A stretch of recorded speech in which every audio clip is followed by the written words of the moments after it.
When going on your long distance longboard trip, you might not have enough money for staying in hotels because you spent all of it already on your board. In this video, I will give you a few things to consider when choosing your accommodation.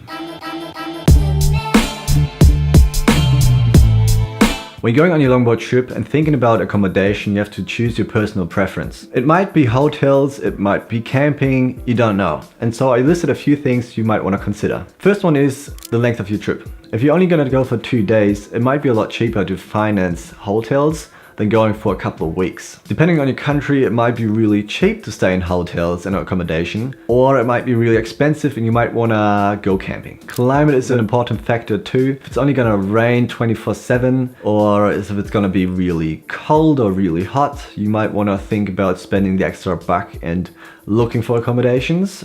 Population. You want to have a look how populated the areas you're going to go through, because if there's no towns, then you can't stay in any hotels and you might want to think about bringing a tent.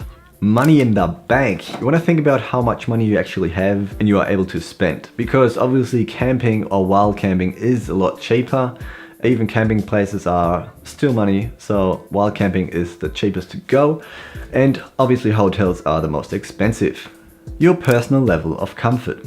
When going on a longboard trip and doing 60 kilometers a day, I can guarantee you that you're gonna sweat at the end of every day and you're gonna be more than happy to have a shower, if not a really good bed. So think about that when choosing hotel compared to camping. The last thing I thought of is the weight you're actually gonna carry. Because if you're going camping, you obviously have to take the camping gear, the tent, the sleeping bag, the mattress, and you don't have to do that when going in hotels. So maybe think about that too. You don't have to take a towel when staying in hotels, or yeah, food is heavy too, I can tell you. Overall, you can say that staying in hotels is probably the most expensive option.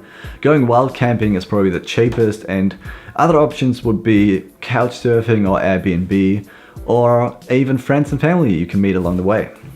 That was it on hotels versus camping. If you've got any questions, shoot me a message or leave a comment below. I'm more than happy to answer them. If you're into this kind of stuff, this video is only part of a whole series of videos I'm doing for long distance longboarding, so check them out on my channel. Otherwise, yeah, like and subscribe. I'll see you soon.